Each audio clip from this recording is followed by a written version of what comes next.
Hello बच्चों, चलिए प्रश्न पढ़ते हैं। उस अतिपरवलय का समीकरण ज्ञात कीजिए जिसके शीर्ष प्लस माइनस 3,0 और नाभियां प्लस माइनस 5,0।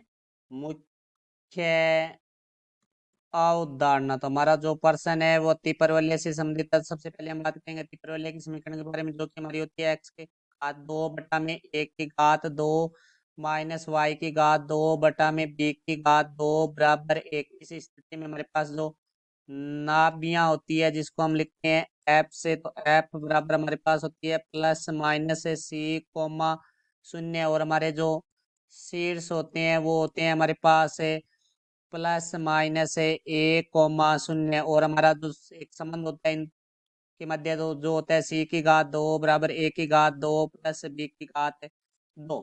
तो देखो अब प्रश्न में हमें दिया गया है शीर्ष दिया गया है, तो हम यहाँ लिखेंगे शीर्ष है जो कि हमारे पास है प्लस माइनस 3,0। तो देखो हमारा जो शीर्ष है वो होता है प्लस माइनस 1,0। तो तुलना करेंगे तो हमारे पास है a बराबर आ जाएगा 3 और हमारे पास प्रश्न में दी गई है नाभियां।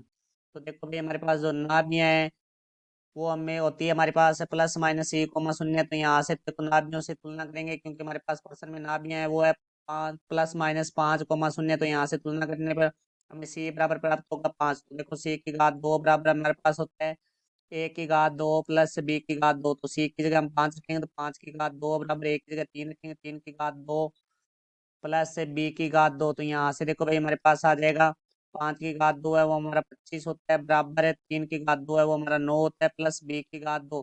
तो यहाँ से देखो भाई बी की घात 2 बराबर हमारे पास आ जाएगा 25 माइनस 9। तो यहाँ से बी की घात 2 बराबर हमारे पास आ चुका है 16।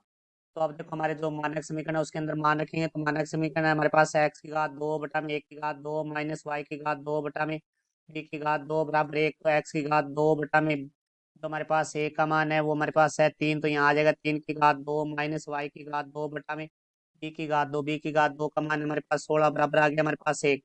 तो यहाँ से देखो भाई एक्स की घात 2/(3 की घात 2 है वो हमारा 9 हो गया माइनस वाई की घात 2/16 बराबर 1। तो ये हमारे अतिप्रवलिक समीकरण हुई। तो ये हमारे प्रश्न का उत्तर हुआ। मैं आशा करता हूँ समझ आया होगा। धन्यवाद।